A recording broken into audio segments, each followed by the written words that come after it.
नमस्कार दोस्तों, आपका हमारे इस डिजिटल क्लासेस में स्वागत है दोस्तों। दोस्तों, अ, हम आपको आज 17 फरवरी का जो करंट अफेयर है उसको लेकर आया हूँ, जो आपके लिए काफ़ी इम्पोर्टेंट है। आज मैं एक और भी काम करूँगा बीच में कुछ पॉलिटी का टॉपिक लूँगा, आधारभूत संरचनाओं को भी लूँगा। उसमें जो बुनियादी संरचनाओं में हमारा जो संविधान का बुनियादी ढांचा है, खासतौर पर बेसमेंट है, उसके आधार पर जो जैसे कि गोलकनाथ जो भी मामला रहा है, बेरूवारी केस का मैटर रहेगा, उसमें सब चीज़ें जुड़े रहेंगी, सब चीज़ें पूरे रहेंगे बेसमेंट पर। ठीक है, आपको एक कलेक्ट दे दूंगा, पूरा एक जगह रहेगा। ठीक है, वो 2-3 मिनट का वीडियो रहेगा, 3 से 4 मिनट रहेगा ज़्यादा से ज़्यादा, लास्ट 5 मिनट। ठीक है, और 5 मिनट एक और भी होगा देंगे, लेकिन अभी सबसे इम्पोर्टेंट उसको दूंगा। फिर ऐसे ऐसे करके आपको ऐसे ऐसे टॉपिकों को उठा कर दूंगा जिससे आपको कोई दिक्कत नहीं होगी। दूसरी चीज़ दोस्तों,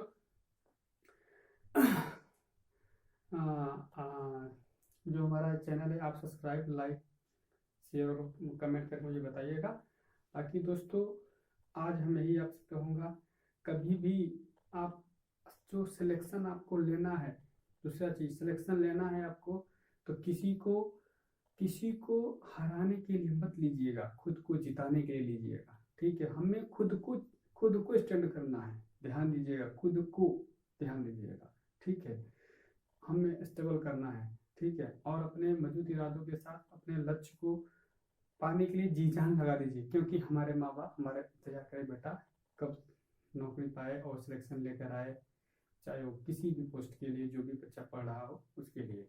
और एक करंट अफेयर सभी एग्जामों के लिए है।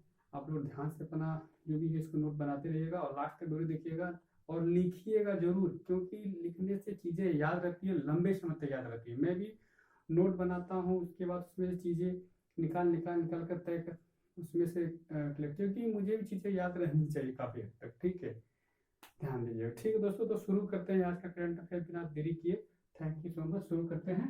पहला करंट अफेयर आपका खास और बहुत इंपॉर्टेंट करंट अफेयर है, क्योंकि ये आया हुआ है इससे कि बार बार कुछ फिनटेक करके थे। फिनटेक ओपन हैकाथॉन, फिनटेक, एक बार थोड़ा सा आपको ये भी क्लियर कर देता हूँ कि दोस्तों इससे आपको शुरू में दिक्कत ना हो इस चीज़ का, कि हाँ आज का करंट अफेयर कौन सा था। तो 17 फरवरी 2022 का क्या है करंट अफेयर, करंट अफेयर्स। ठीक है दोस्तों, पहला करंट हैकाथॉन ओपन, क्या है हैकाथॉन, फिनटेक ओपन हैकाथॉन। ठीक है, फिनटेक ओपन हैकाथॉन।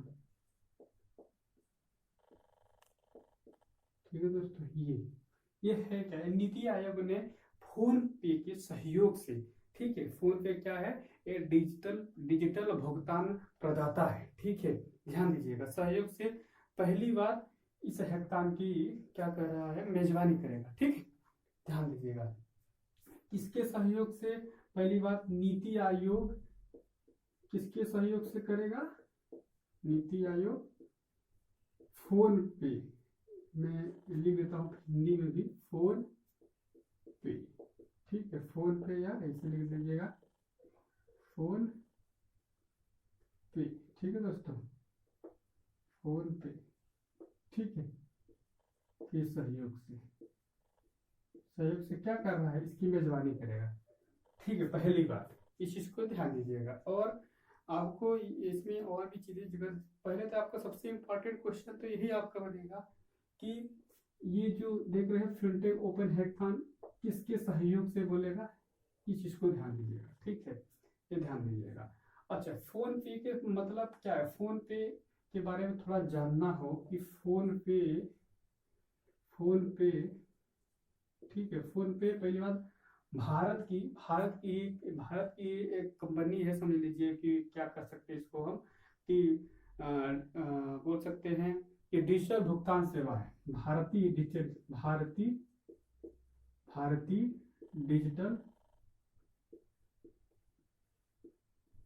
भुगतान सेवा है। ठीक है, भुगतान सेवा है। ठीक है, डिजिटल भुगतान सेवा है, फोन पे। ठीक है, दूसरी बात ये भी ध्यान दीजिएगा, डिजिटल भुगतान सेवा है। और दूसरी बात, और भी एक बात ध्यान दीजिएगा कि इसका मुख्यालय कहाँ है। इसका मुख्यालय बेंगलुरु में है। ठीक, मुख्यालय, ठीक है, मुख्यालय कहाँ है, बेंगलुरु। ठीक है दोस्तों, और अब इसके बाद एक पॉइंट और आपका पूछ देता है इसमें कभी कभी कि हाँ, क्या पूछता है कि ये जैसे ये कब शुरू किया गया था, अगस्त 2016 में। और वही और भी फोन पे के बारे में जान लीजिए। यूपीआई, यूपीआई जो है हमारा यूपीआई पर आधारित होता है, खासतौर पर यूपीआई, यूपीआई इसका फुल फॉर्म क्या है, यूनिफाइड पेमेंट इंटरफेस। ठीक है, पेमेंट इंटरफेस, पेमेंट इंटरफेस। ठीक है,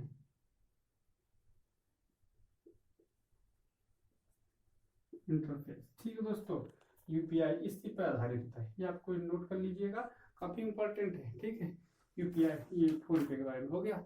और अब थोड़ा सा आप ये सीड योजना लिख लीजिएगा, सीड योजना। ठीक है, अभी सीड योजना की शुरुआत की गई, दूसरा पॉइंट हम आप लिख लिए होंगे, चाहे तो मैं उधर लिखा देता हूँ आपको। ठीक है, सामाजिक और न्यायिक अधिकारिता मंत्रालय के द्वारा शुरू किया गया है।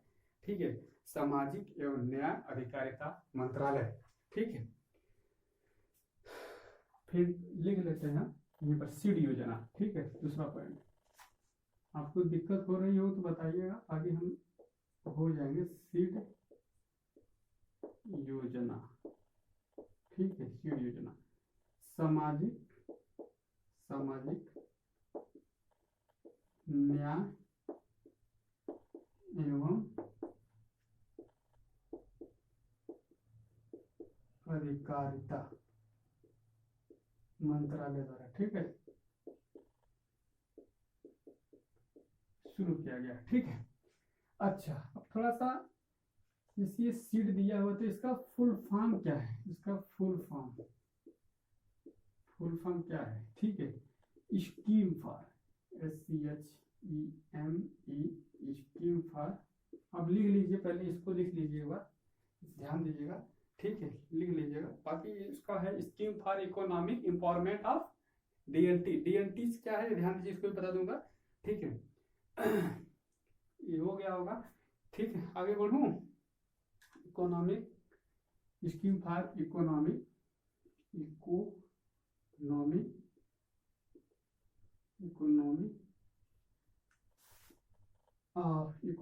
ऑफ एम्पावरमेंट,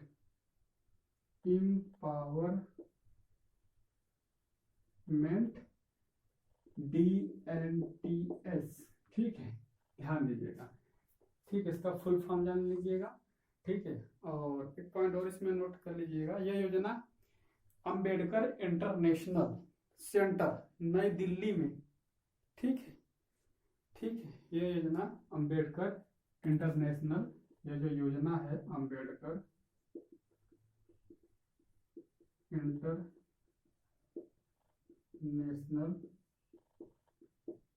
सेंटर नई दिल्ली। ठीक है, सेंटर नई दिल्ली,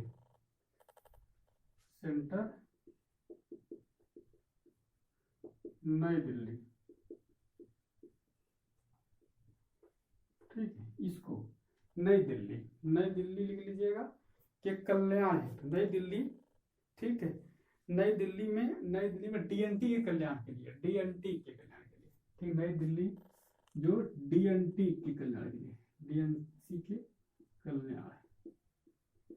तो ठीक है, अच्छा, DNT का मतलब क्या, थोड़ा ये ध्यान दीजिएगा। DNT का मतलब क्या है, डी नोटिफाइड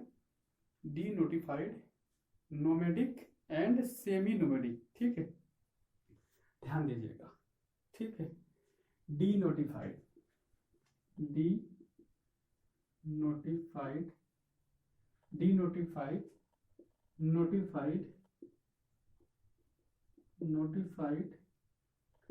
और आप बोल सकते हैं सेमी नोटिफाइड।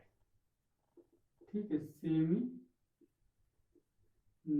नोटिफाइड इसका मतलब समझ लीजिएगा, डी नोटिफाई गैर बोल सकते हैं, गैर अधिसूचित, खानाबदोश और अर्धघुमंतु। ठीक है, ध्यान दीजिए, हिंदी में लिख लीजिएगा, गैर गैर ठीक है, गैर अधिसूचित, गैर अधिसूचित, खानाबदोश, खानाबदोश, खानाबदोश और अर्धघुमंतु। जो अर्धघुमंतु है, अर्धघुमंतु, इनके कल्याण हेतु, इनके कल्याण हेतु। ठीक है, ये ध्यान दीजिएगा खास तौर पर। ठीक है, अच्छा एक और पॉइंट इसमें नोट कर लीजिएगा, ये योजना 2021-22 से 25-26 तक। ठीक है, बहुत अच्छा, इसको जरूर नोट कर लीजिएगा खास तौर पर, क्योंकि ये ज्यादा पूछते रहता है। ये 2021-22 से 2025-26। ठीक है, सॉरी 2025-26। ठीक है, 5 वर्ष के लिए, कितना, 5 वर्ष, 5 वर्ष है। तो ठीक है दोस्तों, तो इस चीज को नोट कर लीजिएगा, अच्छा पॉइंट है आपका, क्वेश्चन बनते हैं इससे। ठीक है, आगे हम बढ़ते हैं।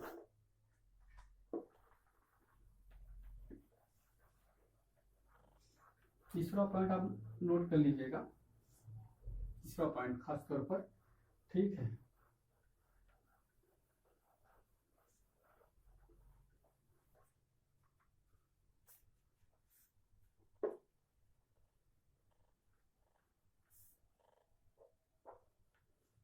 तीसरा पॉइंट आपका है, खास तौर पर लिख लीजिएगा, बाबुस्का बटालियन। ठीक है, बाबुस्का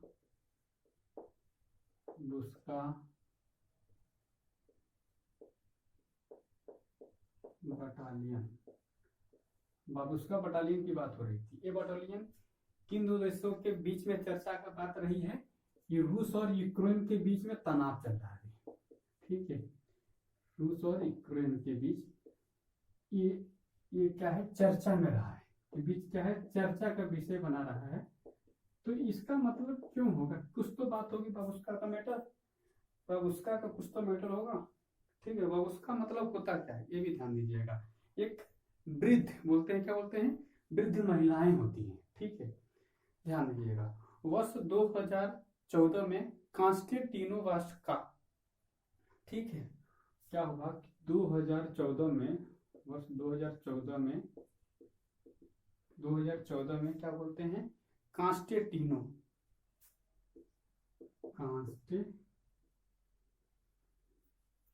कांस्टेंटिनो, ठीक है, कांस्टेंटिनोवास्का। ठीक है, और ये क्या नाम है, बाबुस्का, बाबुस्का, बाबुस्का का मतलब क्या कहते हैं, वृद्ध महिलाएं। क्या है, वृद्ध महिलाएं। अच्छा, दूसरी बात, वृद्ध महिलाएं हैं, तो इसमें क्या बात है कि इनकी जो बाबुस्का हो, जिससे कि एक कांस्टेंटिनोवास्का और बाबुस्का की एक सेना, संघर्ष शुरू होने के बाद, किसके किसके बीच संघर्ष, 2014 में संघर्ष शुरू होने के बाद से स्वेच्छा से कार्य कर रही है। ठीक है, तो इनकी क्या है, ये सेना है, कि एक सेना अभी स्वेच्छा से काम करे, तो ध्यान दीजिएगा कि सेना है खास तौर पर दोनों को मिला के। ठीक है, आगे हम बात करेंगे कि एक अभी बात सुने होंगे, थोड़ा सा अगर से जान लीजिएगा, इतनी ही जानिएगा छोटा सा, कि बप्पी लहरी गायक हैं, बप्पी लाहड़ी बोलते हैं। ठीक है, ठीक है, यहाँ पे लिख लीजिएगा, गायक बप्पी बोलते हैं, बप्पी लाहड़ी। ठीक है, बापी लाहिड़ी, बापी लाहिड़ी।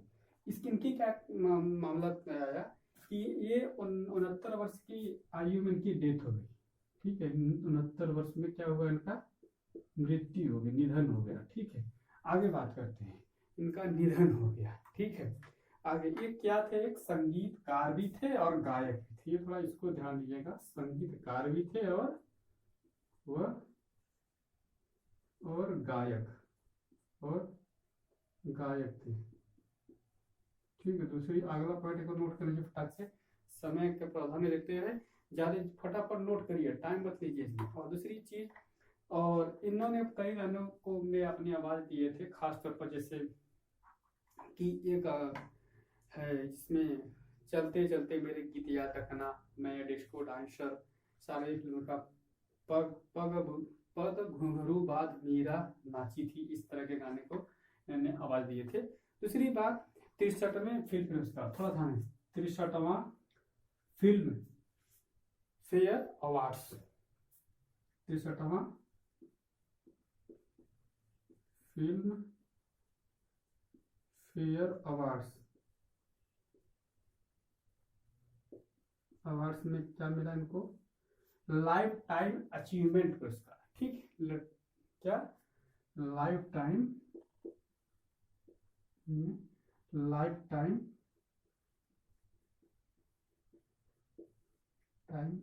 Achievement awards. तो दोस्तों ध्यान दीजिएगा, लाइफ टाइम अचीवमेंट अवार्ड्स। ठीक है, इनको दिया गया।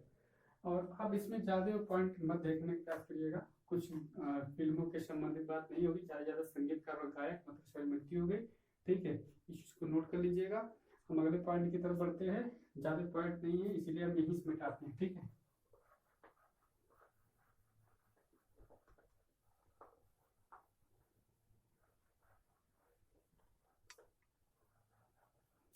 आगे एक पॉइंट और नोट करिएगा फटाक से बिना देरी किए, किशोर न्याय प्रणाली।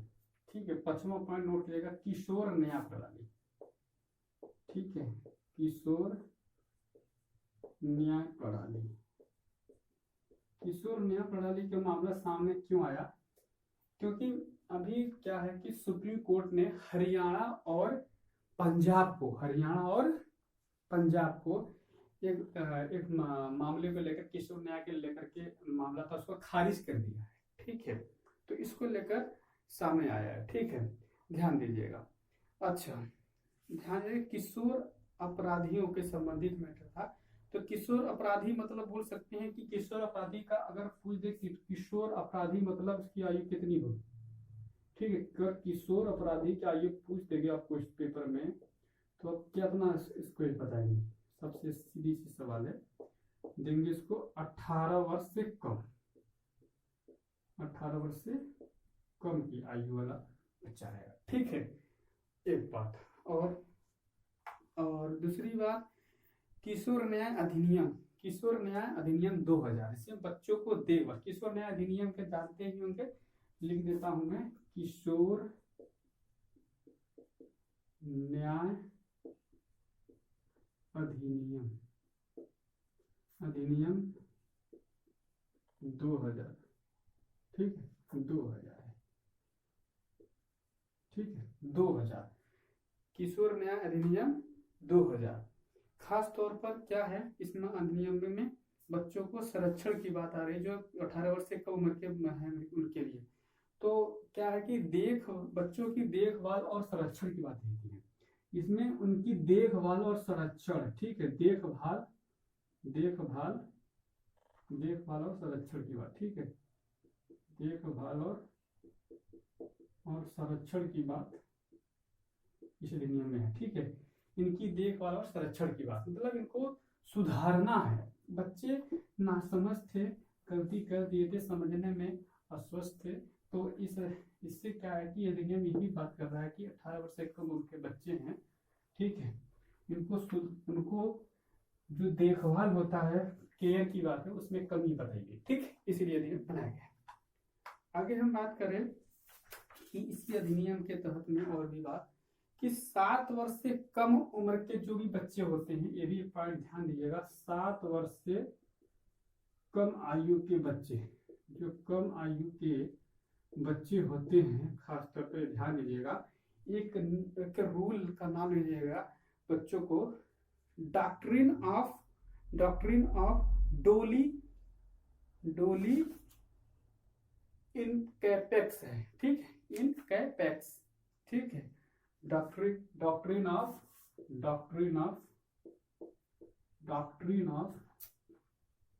ध्यान दीजिएगा, डॉक्ट्रिन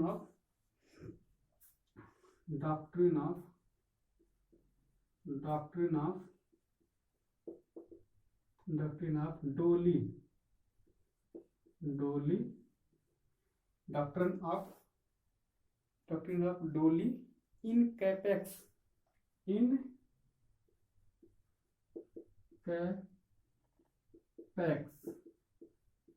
के तहत इन बच्चों को जो भी मतलब अपराध करेंगे, क्या है कि इनको दोषी नहीं ठहराया जाएगा। ठीक है, इनको दोषी नहीं ठहराया जाएगा। ठीक है, इसमें क्या है कि दोषी नहीं ठहराया जाएगा, नहीं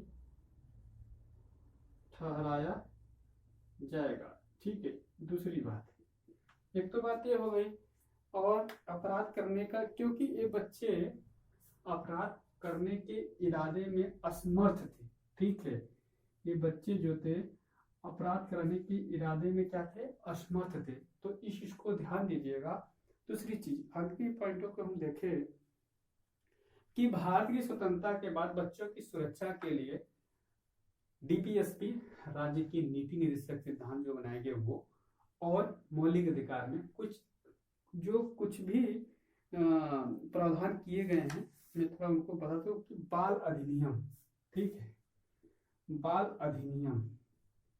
अधिनियम की बात करें तो बाल अधिनियम कब की है, 1960 का है। ठीक है, बाल अधिनियम 1960। ठीक है, बाल अधिनियम 1960। आगे 1-2 पॉइंट और नोट कर लीजिएगा, बाल अधिनियम 1960। ठीक है, खास तौर पर अब इसमें क्या है कि वही है, बाल अधिनियम, बाल की बात कर रहा है, बच्चे की बात कर रहा है, इसकी इनके देखभाल, संरक्षण, यही सब बातें आएंगी, शिक्षा की बातें भी आएंगी, रखरखाव, सब चीजें। और किशोर न्याय अधिनियम, और एक बिंदु नोट करिएगा इसमें खासतौर पर, किशोर न्याय अधिनियम। इसमें आपको क्या पूछता है खासतौर पर छोटे छोटे एग्जामों में, कि आपसे ही पूछेगा, ये सब नहीं पूछेगा। ठीक है, किशोर न्याय अधिनियम यही पूछेगा, यही क्या 1986 पूछेगा, 1960 पूछेगा, इस चीज को ध्यान दीजिएगा। ठीक है, किशोर न्याय अधिनियम 1986। ठीक है, ध्यान दीजिएगा। और लागू किया, और साथ में इस अधिनियम के साथ में संयुक्त राष्ट्र का जो एक घोषणा है 1959, संयुक्त राष्ट्र का घोषणा, ये भी ध्यान दीजिएगा, 1959 संयुक्त राष्ट्र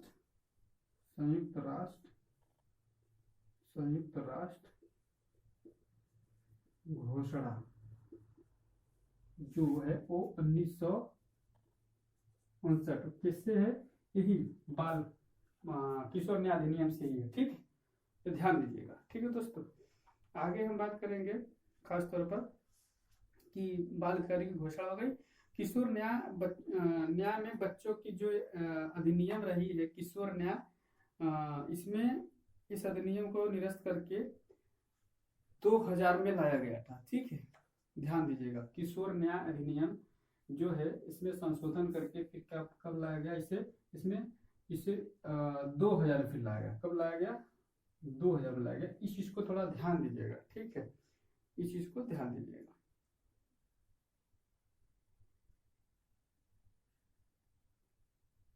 ठीक है, किशोर न्याय अधिनियम को निरस्त करके किशोर क्या लाया गया, किशोर न्याय अधिनियम 2000। ठीक है, किशोर न्याय अधिनियम 2000, ध्यान दीजिएगा।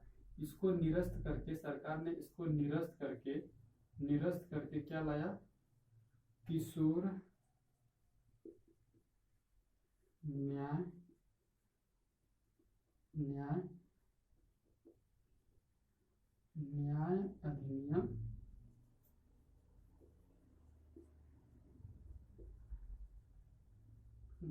2000 लाया गया। ठीक है, और भी 2 पॉइंट नोट कर लीजिए फटाफट।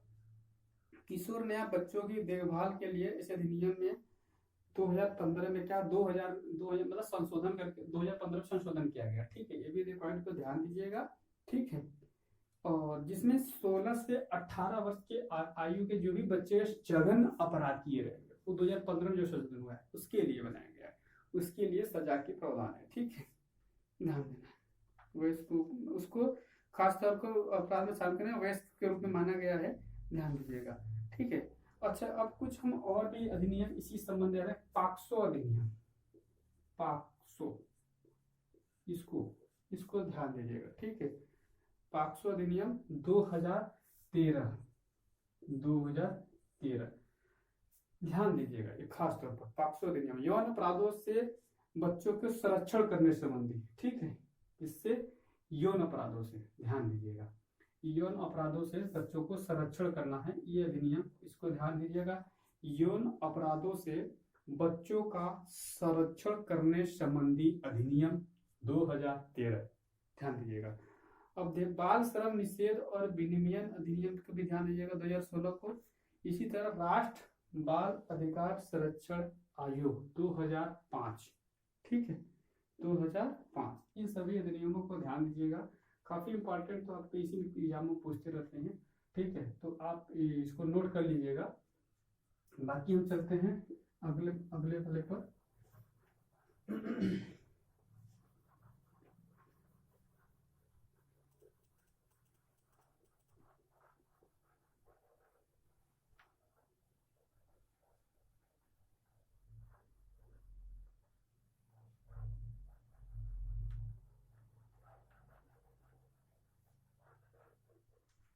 ठीक है दोस्तों,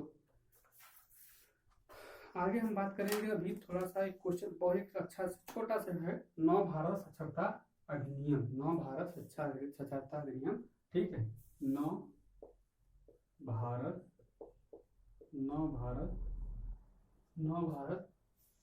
साक्षरता अधिनियम।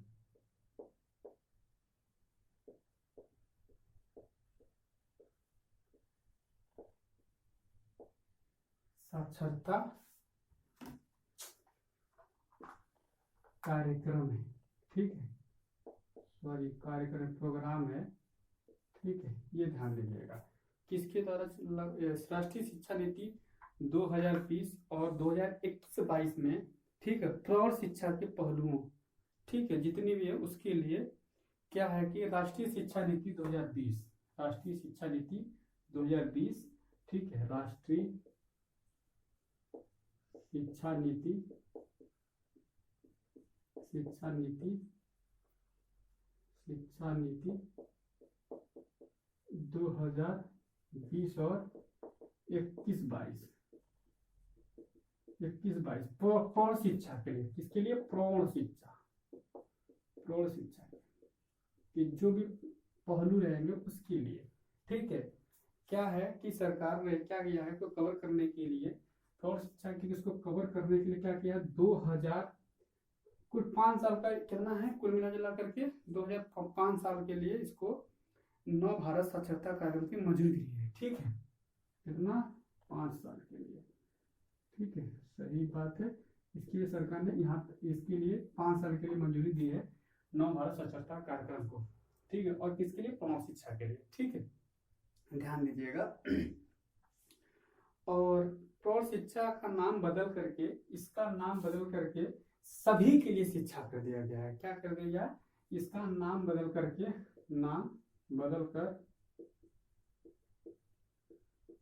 सभी के लिए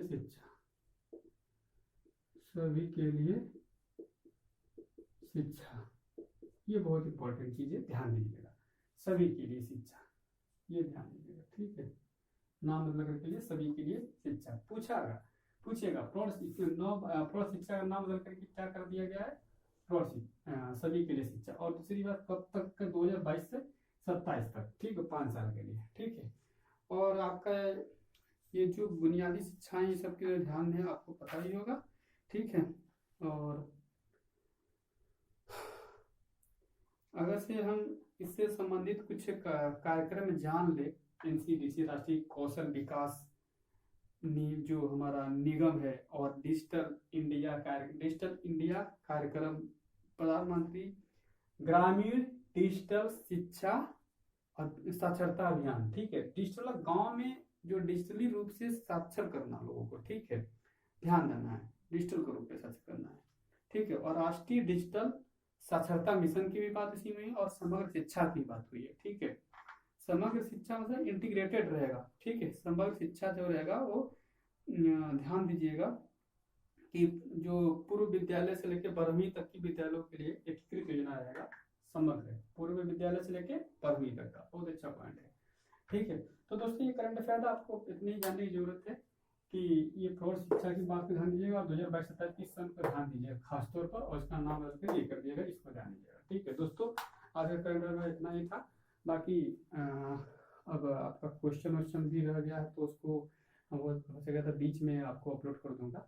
ठीक है, बाकी आप ये हमारे चैनल को सब्सक्राइब, लाइक और शेयर कर दीजिएगा, कमेंट करके जरूर बताइएगा। डिजिटल क्लासेस तक हमारा क्लासेस चलता है। ठीक है, आपको बीच बीच में 25 मिनट का जो वीडियो है, 2 मिनट का, उसको मैं देते रहूँगा, जिससे आपको दिक्कतें ना हो, चीज़ क्लियर रहे। ठीक है दोस्तों, आप पूरे जोश और जुनून के साथ, ऊर्जा के साथ तैयारी कीजिए, किसी प्रकार की दिक्कत नहीं बताइएगा। अभी आप खास तौर पर अपनी सभी जितनी प्रकार की आपके पास की जो पढ़ाई के लेकर के, शिक्षा के लेकर के, खास तौर पर आपके पास लगता है कि अरे यार मुझे कितना मेहनत करके पढ़ लूँ, वो कम ही होता है। ठीक है, लेकिन आप अपना पूरा जी जान लगा दीजिए। ठीक है, समझे?